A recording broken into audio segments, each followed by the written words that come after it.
Senhor, te agradecemos pelo dia que o Senhor nos deu e por esta manhã maravilhosa. Obrigado pelo teu infinito amor, pela tua graça. Obrigado pelo bem que o Senhor tem feito a cada um de nós. Obrigado porque nada tem nos faltado e o Senhor tem nos guiado continuamente. A tua boa mão tem estado sobre nós e a gente tem sido tão abençoado pelo Senhor. Obrigado. Fala conosco nesta manhã, fala através da tua palavra, Senhor. Alcança o nosso coração, toca a nossa vida.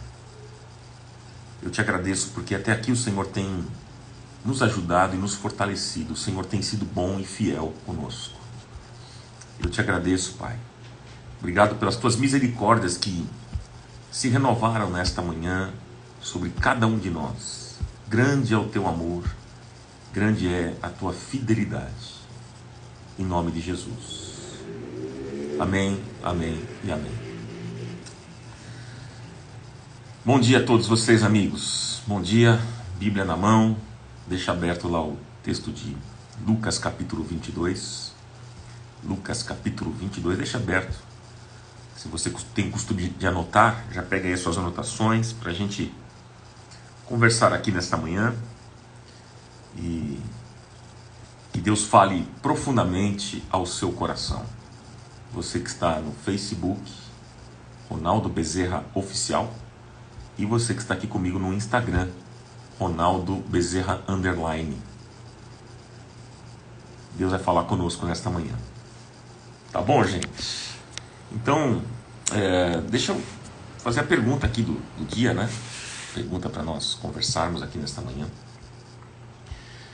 Pergunta a você, você crê no amor constante de Deus? Você crê no amor constante de Deus? Você acredita que quando erra, é preciso reconquistar o amor de Deus?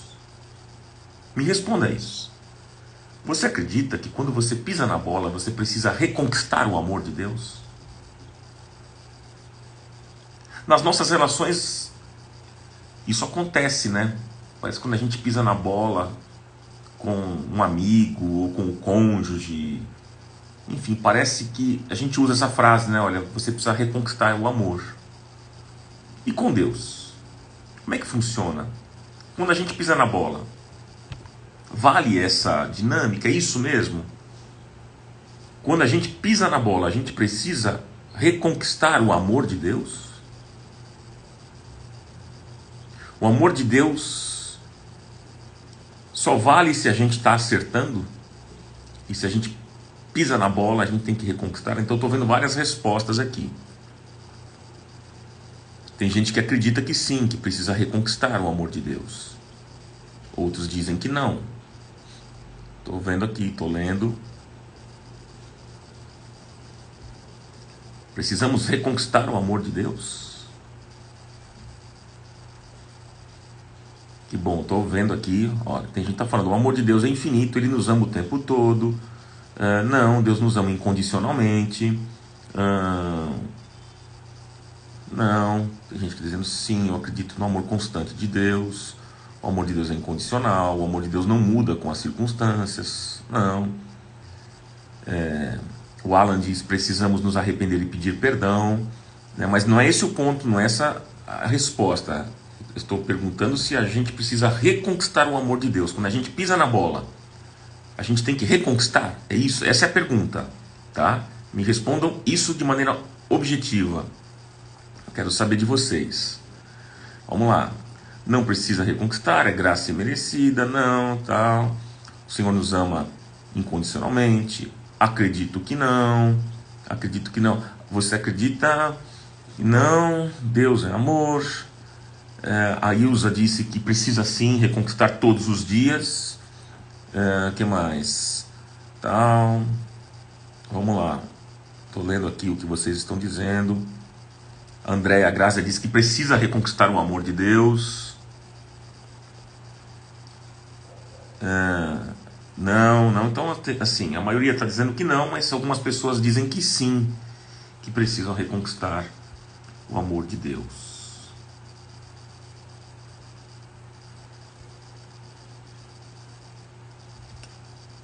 Tá certo, gente, tá certo. Tô lendo aqui o que vocês estão escrevendo. É a mesma coisa lá no Facebook, o pessoal tá dizendo. A Ilma disse: acredito no amor constante de Deus. A Marília disse que o amor de pai não tem fim. Legal. Vamos conversar sobre esse assunto, gente. Vamos conversar. Preste atenção, porque é sobre isso que eu vou falar, hein? Preste atenção. Será que a gente precisa reconquistar o amor de Deus? O amor de Deus oscila? O amor de Deus é um amor humano? É igual ao nosso? Bom, vamos lá. Vou fazer uma pergunta polêmica aqui para vocês. Vou fazer uma pergunta polêmica para vocês. Quantos deuses são adorados na igreja? Pergunta, olha só. Pegadinha, como diz algumas pessoas aqui. As pegadinhas do Ronaldo. Quantos deuses são adorados na igreja? Responda para mim. Quantos deuses são adorados na igreja?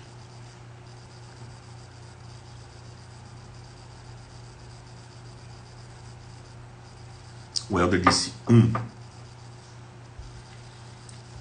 Quantos deuses são adorados na igreja? Responda essa pergunta. O único Deus. 1. O Denis disse vários.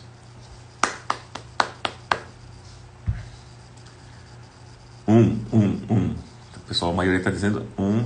A Márcia disse muitos. A Edna Correia Frois disse também a mesma coisa, muitos. A um só Deus e tal. Essa pergunta parece ser estranha, né?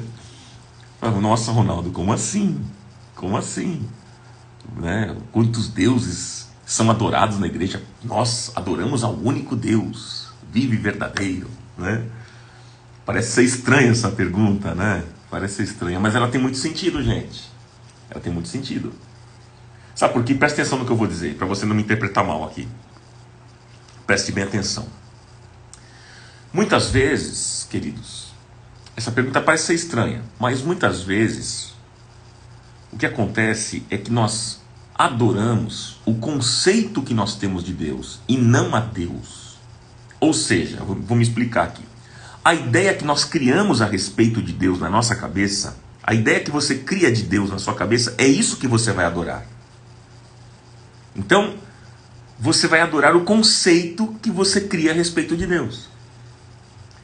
E aí é o seguinte, se você tem uma ideia errada a respeito de Deus, o Deus que você vai adorar não é o Deus verdadeiro. É apenas o conceito que você criou na sua cabeça a respeito dele. Então, por que eu perguntei para vocês quantos deuses são adorados na igreja? Porque olha só, vamos pensar aqui entre nós, nessa live. Quantos deuses são adorados nessa live? Se cada um de nós aqui tivermos um conceito a respeito de Deus, se eu tenho um conceito, você tem outro conceito, a Shirley tem outro conceito, a Ilceia tem outro conceito, a Luciane Conferai tem outro conceito, estou lendo os nomes aqui, a Marlene tem outro conceito, a Cidinha tem outro conceito, o Denis Della Nava tem outro conceito. Se cada um de nós tivermos um conceito, então serão vários deuses sendo adorados. Eu vou repetir aqui a ideia para que você compreenda. Olha só. O que é que nós costumamos adorar? Nós adoramos aquilo que a gente entende aqui na nossa cabeça a respeito de Deus. E se eu tiver uma ideia errada a respeito de Deus, eu vou adorar o Deus errado. Eu não vou adorar o Deus que se revela aqui, nas Escrituras. Eu vou adorar aquilo que eu acredito que seja. E é assim que funciona. É caminho... Vocês entenderam agora, gente? Entenderam? Então, se nós tivermos ideias erradas aqui, se cada um tiver uma ideia a respeito de Deus, então são vários deuses sendo adorados. Eu acho que Deus é assim, eu acho que Deus é assado, eu acho que Deus é isso, eu acho que Deus é aquilo. Então cada um está pintando Deus de um jeito, e aí são vários deuses sendo adorados. E é muito possível, queridos, é muito possível que muitos tenham adorado um Deus que não corresponde ao Deus das Escrituras. Às vezes você acha que você está adorando este Deus das Escrituras. Você pensa, mas você está adorando o conceito que você criou dele. E não o que se revela aqui mesmo. O que pode ser esse Deus, gente? Vou explicar, vou desenhar para vocês. Presta atenção, gente, presta atenção. Pode ser, por exemplo, o Deus que você adora pode ser uma fabricação da religião. O Deus que você adora pode ser o Deus da cultura. Ou uma ideia pessoal. Ou uma tradição familiar. Mas que não corresponde ao Deus da Bíblia. Então, qual que é a verdade, gente, que nós precisamos saber? Qual que é a verdade? Que tipo de Deus nós devemos adorar? Qual é a imagem que você tem gravada aqui, na sua mente, no seu coração, a respeito de Deus? Qual que é a imagem que você tem dele? Como é que você define Deus? Sabe que tem muita gente que tem dificuldade de lidar com Deus como ele se revela nas Escrituras. Por isso que nós precisamos ler a Bíblia, gente. Leia a Bíblia, pelo amor de Deus. Leia a Bíblia, eu falo isso todo dia. Falo isso todo dia. Você entende isso? Leia a Bíblia entendendo o seguinte, que Jesus Cristo é o máximo de revelação que nós podemos ter a respeito de Deus. Ou seja, para você conhecer a Deus, você precisa olhar para Jesus. Porque fora de Jesus, todas as ideias que nós temos de Deus podem ser falsas. Você quer saber quem é Deus? Olhe para Jesus. Se você não olhar para Jesus, você pode construir ideias falsas a respeito de Deus. Então, para não ter erro, para você não adorar um Deus falso, você precisa olhar para Jesus. Conheça Jesus. O tema hoje é conhecer. Tanto que o livro de Hebreus, anote aí, Hebreus 1, versículo 1 e 2, diz assim: havendo Deus outrora falado muitas vezes, de muitas maneiras, aos pais pelos profetas, nesses últimos dias, nos falou pelo Filho, a quem constituiu o herdeiro de todas as coisas, pelo qual também fez o universo. Olha o que o escritor aos Hebreus está dizendo, amigos. Está dizendo o seguinte, que antigamente, Deus falava aos pais usando os profetas. Mas nesses últimos dias, diz o escritor aos Hebreus, Deus fala através do Filho, a quem constituiu o herdeiro de todas as coisas, pelo qual também fez o universo. Hebreus capítulo 1, versículo 1 e 2, anote e veja. Ou seja, em Jesus habitou toda a plenitude da divindade, amigos. Em Jesus. Deus e Jesus, o Pai e Jesus são um. Então, para a gente não criar um Deus falso, para a gente não criar aqui na nossa cabeça um Deus falso e adorar um Deus errado, nós precisamos nos relacionar com Jesus. Nós precisamos conhecer a Jesus. Você conhece Jesus? Porque sem Jesus, guarde o que eu vou anotar, o que eu vou dizer e anote. Sem Jesus, você vai sempre ter uma imagem distorcida a respeito de Deus. Por isso que você precisa olhar para Jesus. Filipe, que era um dos apóstolos, certa vez se aproximou de Jesus. Lá em João capítulo 14, versículo 8. Anote aí. Filipe se aproxima de Jesus e sabe o que ele diz para Jesus? Senhor, nós queremos ver o Deus o Pai. E isso vai nos bastar. Mostra-nos Deus. Sabe o que Jesus respondeu? Filipe, há tanto tempo eu estou aqui com vocês e vocês não me conhecem. Quem me vê a mim, vê o Pai, disse Jesus. Então você quer saber quem é Deus? Olhe para Jesus. É para Jesus. Dá para entender isso de uma vez por todas? A gente consegue captar isso?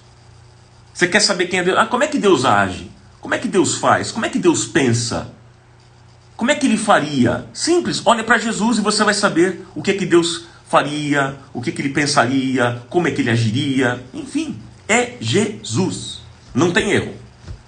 Para você adorar o Deus certo, você precisa adorar a Jesus. É Ele. Para conhecermos o Deus que nós adoramos, eu queria meditar com vocês hoje em Lucas, que eu não deixei anotado aqui, Lucas capítulo 22.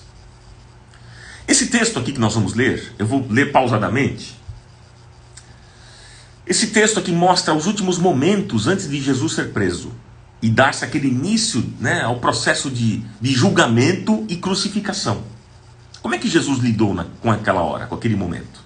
Como é que ele tratou aquele momento? Como é que Jesus se relacionou com seus discípulos? Como? Como é que ele se relacionou, gente?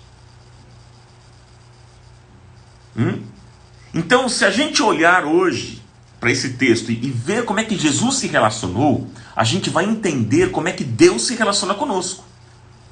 Porque, como eu disse, para a gente saber quem é Deus, a gente precisa olhar para Jesus. E a gente vai ver uma história aqui de como é que Jesus se relacionou com os discípulos. E a partir disso, nós vamos entender como é que Deus se relaciona conosco. Vamos conhecer a Deus. O foco da adoração é Cristo. Por isso que nós precisamos conhecer quem nós estamos adorando, a sua natureza, os seus atributos. Gente, nós cremos num Deus que é único, que é digno de todo louvor, de toda adoração. E apenas uma crescente intimidade com Cristo, através principalmente das Escrituras, é que nos levará ao conhecimento verdadeiro do Pai. E o convite do profeta Oséias 6:3, o convite dele é: conheçamos e prossigamos em conhecer o Senhor.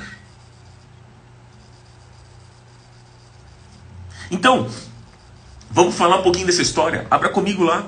Olha só, Lucas 22. Eu vou ler aqui trechos e vou mostrar para vocês características de Jesus. O caráter de Jesus que mostra o caráter de Deus. Olha só. Está aberto aí? Lucas 22, versículo 21. Vou ler do 21 ao 24. 3 versículos primeiro. Vamos lá, olha só. Jesus disse: mas eis que a mão daquele que vai me trair está com a minha sobre a mesa. O Filho do Homem vai, como foi determinado, mas ai daquele que o trair. E os discípulos começaram a perguntar entre si qual deles iria fazer aquilo. E surgiu também uma discussão entre eles acerca de qual deles era considerado o maior. Oséias 6:3. Alguém perguntou aqui. Olha só, o caráter de Cristo. Anote aí. Primeiro, número 1. Você quer saber quem é Deus? Olha para Jesus. Primeiro, paciente, terno e cuidadoso. Primeira coisa que eu vou deixar para vocês do caráter de Cristo, que fala sobre o caráter de Deus, é que ele é paciente, terno e cuidadoso. Anotou? Veja, os discípulos aqui, gente, revezavam com atitudes baixas e pouco nobres. Mas Jesus foi paciente com eles até o fim. Era a última hora já. Último instante. Jesus ia morrer, ia ser julgado e depois seria morto. E no grupo dos 12 discípulos, quem estava lá? Estava Judas, o traidor, né? Tinha uma disputa interna por poder. E também Pedro, arrotando braveza para esconder aquele homem frágil que ele era. É interessante que normalmente a gente pega o Judas e malha o Judas, né? Aquela frase que a gente conhece, malha o Judas. A gente pega Judas para Judas. Mas a verdade é que ele não foi tão pior do que os outros, não. É claro que ele foi covarde. Ele foi indigno nessa história. Mas e os outros discípulos? Hein? Olha só o que acontece. Jesus anuncia a morte dele. Fala, olha gente, eu vou embora. Eu vou morrer. Alguém vai me trair aqui e eu não vou estar mais aqui entre vocês. Vou morrer. Aí o que aconteceu? Naquele momento os discípulos começaram uma disputa interna para saber quem era maior. Olha que atitude horrível. E durante essa disputa vem Pedro. E Pedro diz assim para Jesus: olha mestre, é o seguinte, todo mundo pode trair você aqui, mas eu não. Eu vou com você até o fim. E mais, Jesus, eu estou disposto até a morrer por você. Mas Jesus conhecia Pedro. E aí, em outras palavras, Jesus disse assim: Pedro, vai, Pedro, para. Eu te conheço o suficiente, Pedro, para dizer que não é nada disso. Veja, 3 atitudes, amigos. 3 atitudes. A de Judas, dos discípulos e de Pedro. Então, quando a gente fala de Judas, a gente não pode esquecer dos discípulos e de Pedro também. Todos eles fizeram besteira, todos eles. O ser humano é assim, gente. Parece que quando nós esperamos atitudes nobres das pessoas, vem mesquinharia, vem traição, vem covardia, vem egoísmo. Mas sabe de uma coisa? Eu tenho uma boa notícia para você. Jesus foi paciente com seus discípulos.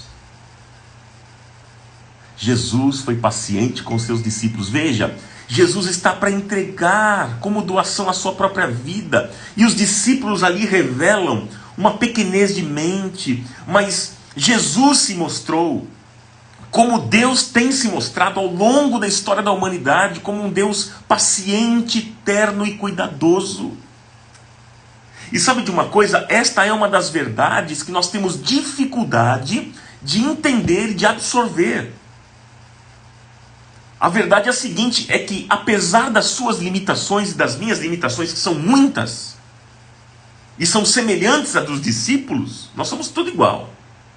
Apesar dessas limitações, Deus nos quer bem.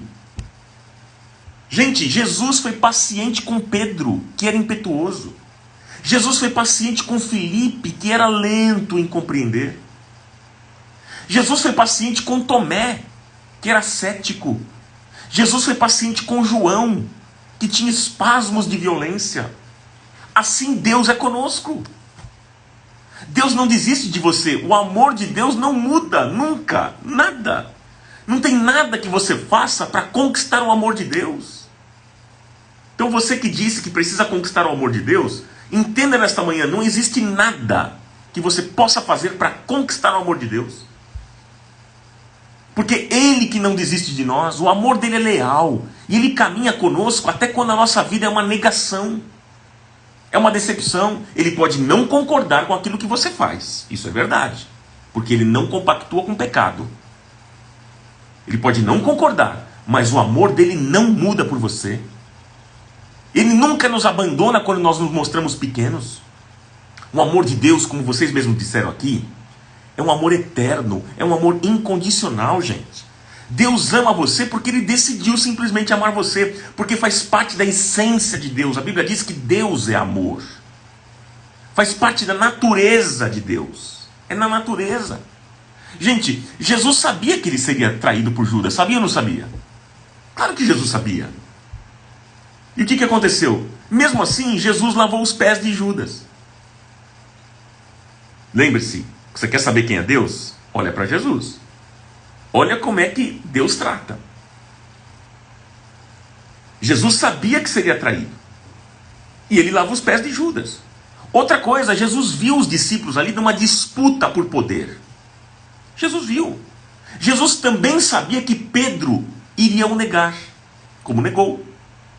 Jesus tinha todos os motivos para não amar mais ninguém. É verdade ou não, gente? Olha que turma que estava com ele. Ele tinha todos os motivos para não amar mais ninguém daqueles camaradas, aqueles 12. Ele tinha todos os motivos para não virar as costas. Quer dizer, ele tinha todos os motivos para virar as costas para os discípulos. Mas ele fez isso? Ele não agiu assim. E também ele não faz isso conosco. Então, se nós estamos aqui hoje, ainda vivos, é porque Deus não virou as costas para nós. Tem gente hoje aqui nessa live dizendo assim, acho que Deus deve ter colocado o meu nome no papel e jogou fora. Deus virou as costas para mim. Ele não me ouve mais. Acho que ele não me ama mais, porque eu desagradei ele. Eu acho que agora ele não quer mais saber, ele está de birra comigo. Deixa eu dizer para você uma coisa. Guarde isso. Se Deus virasse as costas para você mesmo, de verdade, você não estaria aqui hoje. Sabia disso? Se Deus virar as costas para a humanidade, isso aqui se dissolve. O mundo se dissolve.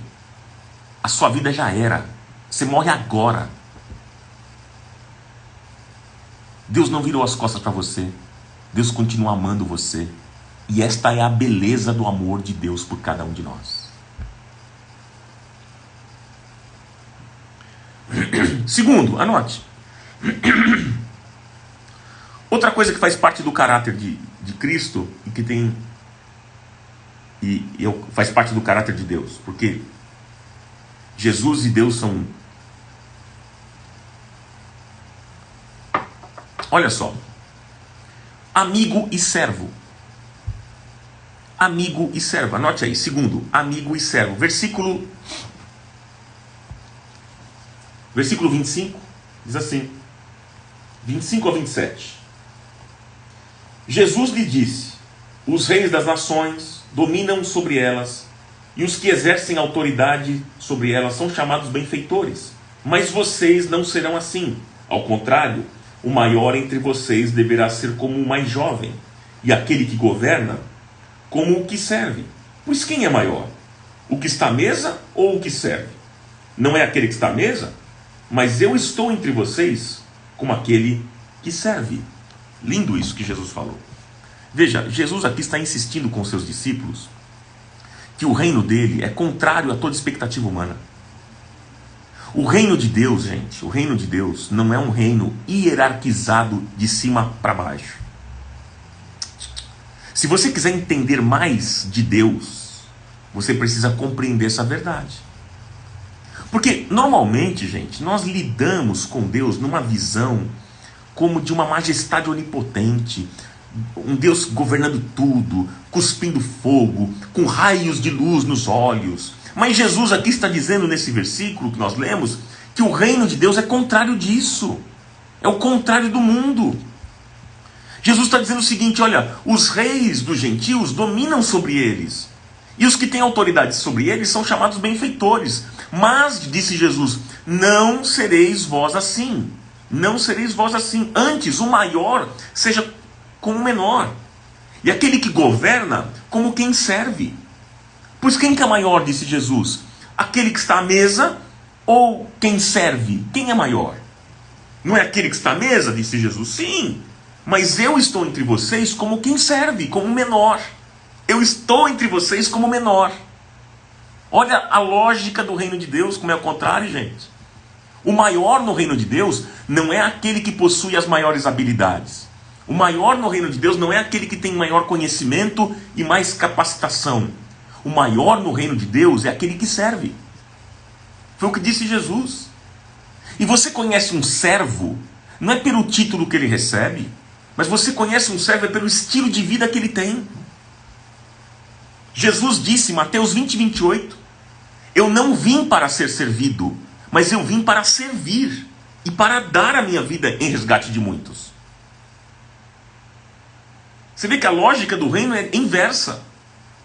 Não é como a lógica do mundo. Porque como é que funciona na lógica do mundo? O caminho no mundo é o contrário. O mais forte domina o mais fraco. O rico domina o pobre. Entendeu? Essa é a lógica do mundo. Aquele que tem mais condições financeiras domina o que tem menos. Mas Jesus disse, não. No meu reino é o contrário. Se você quiser ser grande no meu reino, disse Jesus, você precisa ser o menor. Veja, Jesus não lida com a humanidade na base da força. Deus não lida na base da força. Inclusive no céu, gente, não vai ter cadeado. No céu não vai ter cadeado. Mas Jesus lida conosco na liberdade. Isso significa que as relações de Deus conosco não são relações de poder, de mando, de controle, né? Mas são relações de amor, de cuidado, de amizade, de parceria. Deus não entra na sua história mandando em tudo, atropelando você, exigindo tudo. Deus não faz isso, pisa em tudo, esmaga tudo. Não, Deus não entra na sua história assim. Deus entra na história em Cristo Jesus. E se mostra como aquele que caminha conosco como um amigo. Tá certo, gente? Lembre-se uma coisa importante para você entender. O reino de Deus é contrário a todas as expectativas humanas que nós temos. Terceiro, anote aí. Terceiro, que fala sobre o caráter de Cristo e o caráter de Deus. Referência e modelo. Número 3, referência e modelo. Anote aí. Anote você aí no Facebook e você aqui comigo no Instagram também. Terceiro, referência e modelo. Versículo 28 e 29. Olha só. Jesus disse: vocês são os que têm permanecido ao meu lado durante as minhas provações. E eu lhes designo um reino, assim como meu Pai o designou a mim. Ou seja, Jesus aqui convocou os discípulos a perpetuarem na terra o mesmo ambiente que ele promoveu. Os discípulos haviam andado com Jesus. Eles conheciam Jesus, sim ou não? Por 3 anos. Eles andaram com Jesus. Era o tempo todo. Conheciam Jesus. Haviam partilhado do sofrimento de Jesus. Agora Jesus está dizendo para eles: olha, antes de Jesus passar por julgamento e ser morto, Jesus disse: olha, meus amigos, assim como eu fiz, façam vocês também. Eu deixei o modelo. Sabe o que é triste, amigos? Sabe o que é triste? E que infelizmente o cristianismo nos dias de hoje tem sido associado com poder, com glória, com prosperidade e vantagens que, na verdade, não tem nada a ver com o reino de Deus. Hoje em dia, muitos líderes por aí criaram um cristianismo de ostentação. Ou seja, você tem que ter, você é cabeça e não cauda, né? Deus quer que você tenha, você tem que ter, você tem que ter. É um cristianismo de muitas riquezas, que não tem nada a ver com Jesus, que foi um homem simples, um homem humilde. Se o Senhor voltasse aqui hoje, ele ficaria assustado com o que ele se depararia. Ele ia dizer: mas espera um pouquinho, não foi nada disso que eu falei. Foi nada disso. Outro dia eu escutei uma expressão forte, eu queria compartilhar com vocês essa expressão forte que eu escutei. Talvez choque alguns aqui, mas é interessante. Teve uma pessoa que disse assim: olha, hoje muitos líderes por aí se tornaram verdadeiros cafetões da prosperidade. Olha que forte isso, gente. Cafetões da prosperidade. Ou seja, é forte, eu sei que é forte falar assim, mas olha só, estes líderes, eles lideram a igreja num espírito de idolatria, de consumismo, levando a igreja à desgraça e destruição. Tem uma frase do Leonard Ravenhill, que ele diz assim: se Jesus tivesse pregado a mesma mensagem que os ministros de hoje pregam, ele nunca teria sido crucificado. Essa mensagem, sabe, só de conquistas, você vai ter, você vai conquistar, você vai conseguir e tal. Se Jesus pregasse esse tipo de mensagem, ele não teria sido crucificado, pelo contrário, ele teria sido muito aplaudido. Mas essa não foi a mensagem de Jesus. A mensagem de Jesus sempre foi: arrependei-vos e convertei-vos. É diferente. Jesus não morreu na cruz para te dar carro novo. Jesus não morreu na cruz para te dar casa nova. Jesus não morreu na cruz para te dar fazenda e muitas riquezas. Mas Jesus morreu na cruz para te salvar do poder do pecado e da escuridão. Então, o que é prosperidade? Você quer ser próspero? Eu quero ser próspero, claro. Mas o que é prosperidade segundo a Bíblia? Prosperidade é piedade, é fé, é amor, é paciência, é mansidão. Essa é a prosperidade que o Evangelho de Jesus traz. Você quer ser próspero então? Essa é a prosperidade. Infelizmente, queridos, é triste, mas a igreja parece que num todo não mostra mais Deus ao mundo. Mostra uma religião institucionalizada. Se Jesus mostrou Deus, se Jesus mostrou Deus ao mundo, parece que nós, os seus seguidores, paramos de fazer isso. Na verdade, o que nós temos mostrado são estruturas religiosas de poder, de uma falsa promessa de ilusões religiosas, que não tem nada a ver com o reino de Deus, que não tem nada a ver com Jesus. O que Jesus quer, queridos, sabe o que é? É que possamos dar continuidade àquilo que ele deixou na terra enquanto ele viveu entre nós. O que nós testemunhamos ele fazer e ele ser É nossa obrigação continuar fazendo e sendo. Essa é a nossa missão como igreja de Jesus na terra. Jesus está dizendo para mim e para você nesta manhã: meus filhos, deem continuidade àquilo que eu fiz enquanto estive na terra entre vocês. Continuem. Foi o que ele disse aqui para os discípulos.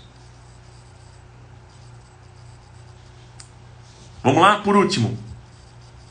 Por último, anote aí, número 4. Número 4.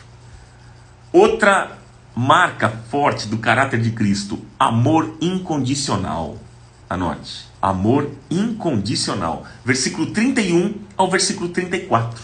Olha só o que é que diz. 31 ao 34. Simão, Simão, Pedro, Pedro, Satanás pediu vocês para peneirá-los como trigo. Mas eu orei por você, Pedro, para que a sua fé não desfaleça. E quando você se converter, Pedro, fortaleça os seus irmãos. Mas Pedro respondeu: estou pronto para ir contigo para a prisão e para a morte. E Jesus disse: eu lhe digo, Pedro, que antes que o galo cante, hoje 3 vezes você negará que me conhece. Amigos, Jesus mostrou para Pedro que a sua amizade permaneceu inquestionável.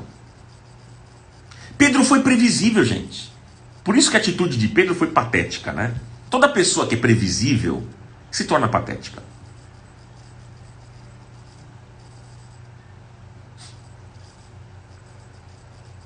Então, em outras palavras, queridos, Jesus disse assim: Pedro, eu sei que você vai me negar.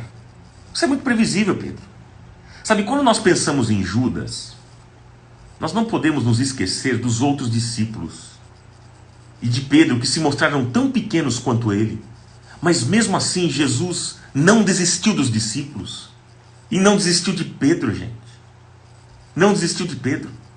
Olha, a despeito da atitude dos discípulos, Jesus continuava amando os discípulos.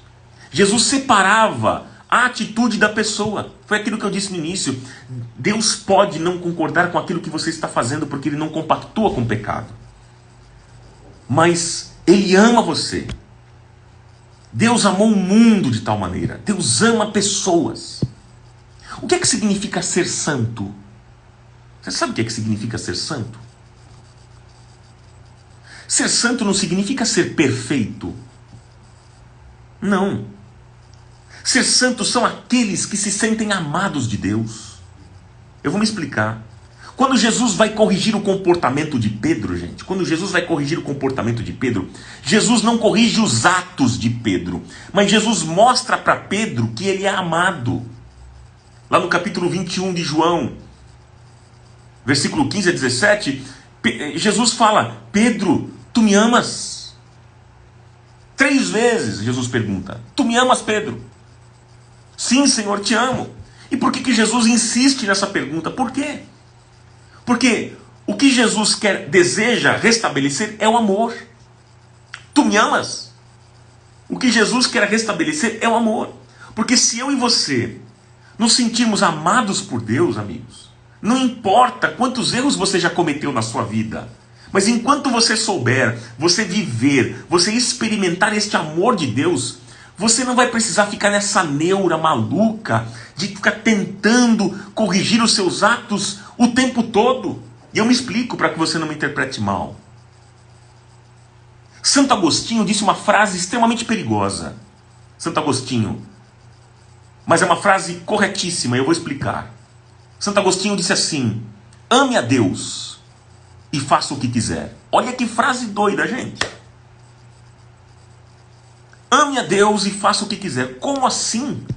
Amar a Deus, eu faço o que eu quero? Sim. O que você entende dessa frase?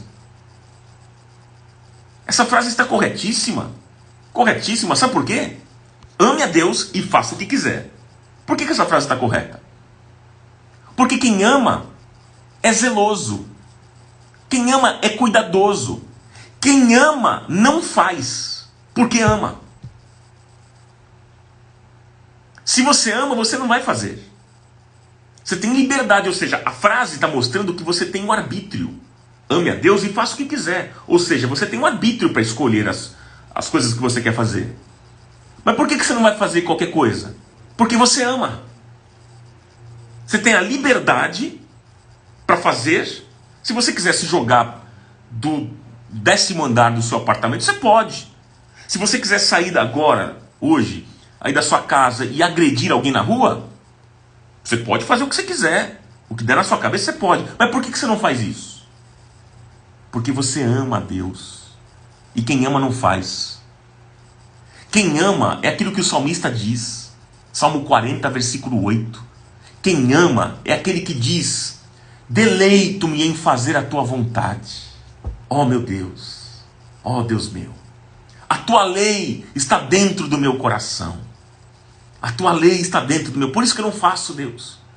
Porque eu quero fazer a tua vontade. Eu tenho liberdade? Tenho. Mas por que eu não vou fazer? Porque eu amo fazer a tua vontade. Quem ama está disposto a abrir mão de qualquer coisa em nome do seu amor. Se você não abre mão de nada, é porque você não ama. Por que eu não vou fazer? Porque eu vou abrir mão disso que desagrada a Deus, porque eu o amo.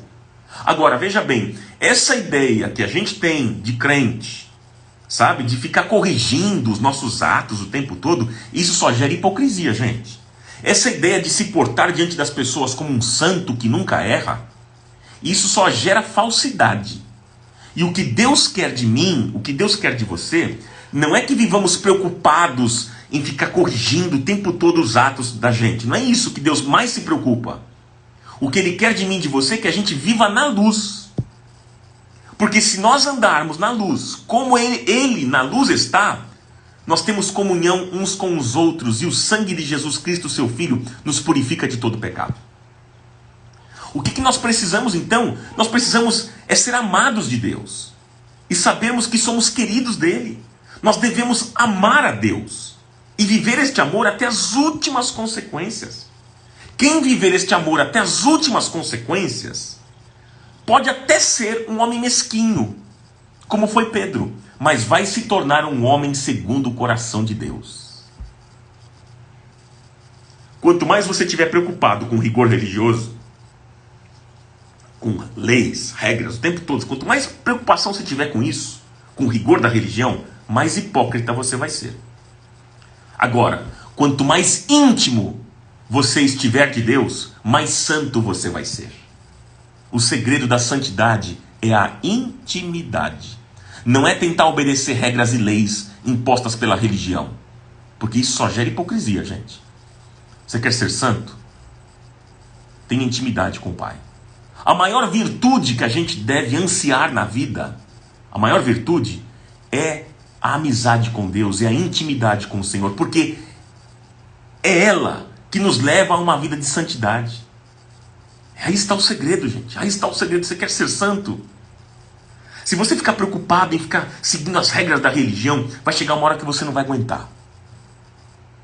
Você vai falar: não consigo cumprir isso. Ai, porque na igreja fala que não pode isso, não pode aquilo outro. Ai, chega uma hora que você não consegue mais. Porque você está na base do esforço humano. E o esforço tem limite. Por isso que o segredo, gente, se a gente quiser ter realmente uma vida santa diante de Deus, a gente precisa mergulhar na comunhão com Deus e com a sua palavra. Quanto mais você conhecer a Deus, mais Ele vai purificar a sua vida. Vai ser algo natural que vai fluir da sua vida. E isso não é da noite para o dia. Não. É dia a dia. É passo a passo. É de glória em glória. A obra que o Senhor começou na minha vida e na sua vida, Ele está aperfeiçoando. E Ele vai continuar a aperfeiçoar até a volta de Jesus. E por Ele nos amar de verdade. Deus nos ama com amor incondicional. E porque Ele nos ama de verdade, a Bíblia declara que o amor cobre uma multidão de pecados. 1 Pedro 4,8. Então, amigos, nós precisamos conhecer. O tema é esse hoje. Você conhece Deus? Qual é o Deus que você está adorando? É o Deus do seu conceito ou o Deus que se revela nas Escrituras? Nós precisamos conhecer mais a Deus, a fim de nós prestarmos uma adoração verdadeira a Ele, gente. O que é que nós vamos fazer de prático a partir de hoje para conhecer mais a Deus? Você crê no amor constante de Deus? Você acha que o amor de Deus muda por você?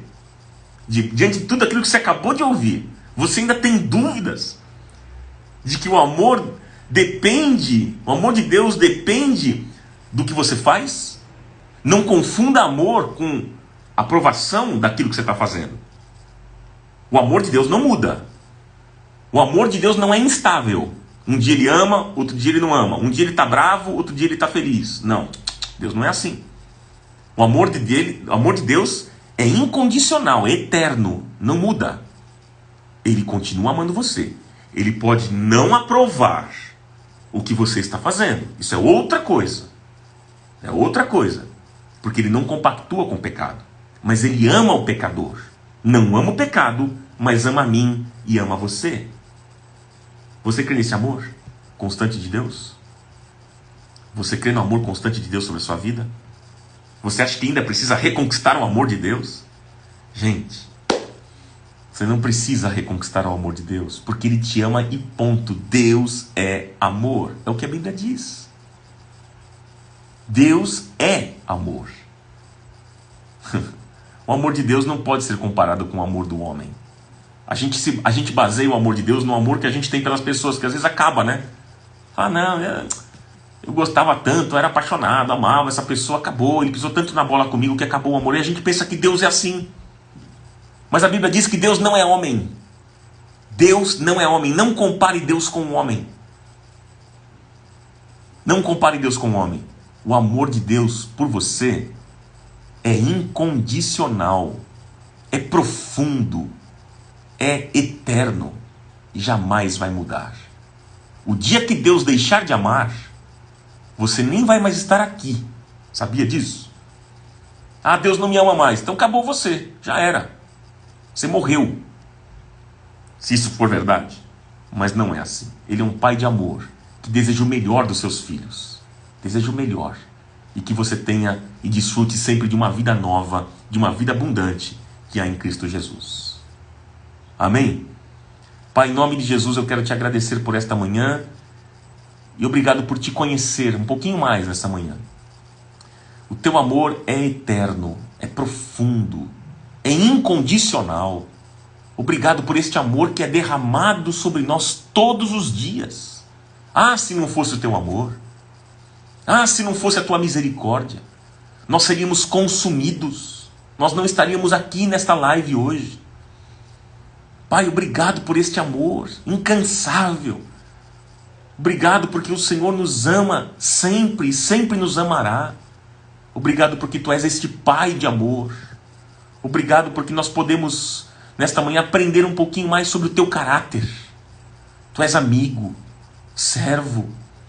Tu és, Senhor, tremendo. Tu és um Deus paciente, cuidadoso, zeloso. Obrigado, Pai, pelo amor incondicional. Obrigado pelo modelo como nós vimos hoje. O Senhor deixou o modelo. E nós queremos ser Teus imitadores, parecidos com Jesus, a cada dia. Opere esse milagre e faça essa obra na nossa vida. Em nome de Jesus, abençoe e guarde a vida dos meus irmãos. Que eles sejam tocados nesta manhã. Que eles sejam abençoados por Ti nesta manhã. Em nome de Jesus, eu oro e eu Te agradeço, Pai, porque eu sei que o Senhor ouve as nossas orações. Que seja assim para o louvor da Tua glória, Pai. Amém, amém e amém. Obrigado, Senhor, pelo Teu amor. Nunca se esqueça, você é amado de Deus e o amor de Deus por você não muda. Não há nada que você possa fazer ou deixar de fazer que vai mudar o amor de Deus por você. Ele decidiu amar você. Ponto final. Apenas aceite, receba este amor.